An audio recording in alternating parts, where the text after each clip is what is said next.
When a nation spends centuries under colonial rule, the damage extends far beyond economics and politics. It warps how people understand time and their past. So what actually happens to the historical record when a newly independent country finally breaks free? For centuries, we have treated history as an objective, rigid timeline carved out by rulers, colonial administrators, and the powerful. The victors write the textbooks, and their actions dominate the official narrative, while the experiences of ordinary people get pushed to the margins. But when those colonial powers vanish, the newly independent nation faces a massive dilemma. Reclaiming a cultural identity is nearly impossible when the only people who documented your history were the ones subjugating you. Getting a new flag and forming a new government are only the first steps. To achieve true independence, the entire concept of the official historical record has to be overthrown. That struggle to rewrite the past drives Deepa Mehta's film adaptation of Salman Rushdie's novel, Midnight's Children. It presents the ultimate counter-history. The story follows a protagonist named Saleem Sinai. He is born at the exact stroke of midnight on August 15, 1947, the moment India achieves independence. Saleem describes himself as being mysteriously handcuffed to history. From his very first breath, his personal destiny is permanently chained to the political development of the new country. Yet as Saleem narrates his life, you quickly notice a problem. His memory is completely unreliable. He exaggerates events, mixes up dates, and constantly contradicts his own timeline. Why would a story attempting to define the birth of a modern nation rely on a narrator whose own recollections are riddled with errors? Saleem's physical body operates as a real-time, suffering map of the country's geopolitical struggles. As he grows through childhood and adolescence, the chaos of his home life directly mirrors the external violence of the Indo-Pakistani border wars. The geopolitics of the region infect his personal timeline.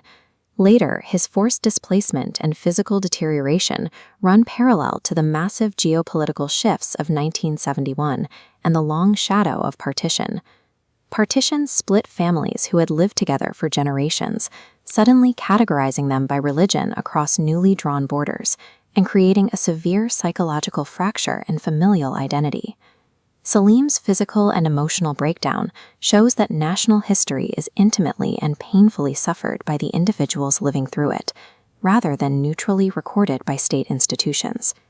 Traditional European models rely on a homogeneous population within fixed borders. India shatters this idea, operating through a vast plurality of cultures. Benedict Anderson called the nation an imagined community. Saleem visualizes this through the Midnight's Children's Conference, a telepathic network connecting magically gifted children. This mental conference is a decentralized, pluralistic alternative to conventional nationhood. It embraces the country's internal contradictions rather than trying to force everyone into a single mold. This resistance to a single mold extends to the language itself. Saleem engages in linguistic decolonization through what he calls the chutnification of English. By aggressively mixing colonial English with Hindi, Urdu, and local oral traditions, he builds a hybrid language. A purely British vocabulary could never capture the complexity of his reality. He breaks the rules of official historical sequencing and colonial grammar on purpose. By speaking and remembering in this fractured way, these marginalized voices are finally woven into the national fabric.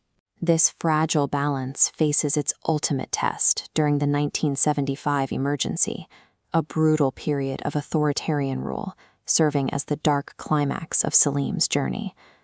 During this time, the state demanded absolute unity and total political control. That demand directly threatened the chaotic, magical plurality that defined the newly independent country.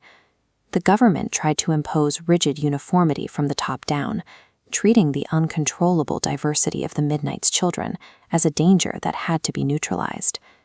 The eventual physical and psychological destruction of Saleem and his magically gifted peers operates as a grim metaphor for the silencing of alternative Indian identities. When a state attempts to enforce a singular, homogeneous narrative, the natural diversity of its people becomes the primary victim. The emergency attempted to sterilize the country's history into a single official story. But while a state can control the press or the police, it cannot sanitize the messy, private memories of millions of individuals. Saleem's narration thrives on contradictions because a single objective truth wouldn't actually fit the experience of living through 1947, 1965, or 1971. In a land built on such deep internal divides, his errors and exaggerations are the only way to capture the emotional reality of the place. India's coherence isn't found in a shared religion or single language, but in how these diverse identities constantly negotiate existence within the same space. Borders and textbooks provide a framework, but the living identity of a nation resides in these overlapping, often conflicting memories. It is a story that refuses to be finished. The fragmented nature of Saleem's story mirrors the nation's greatest strength, its refusal to be reduced to a single voice.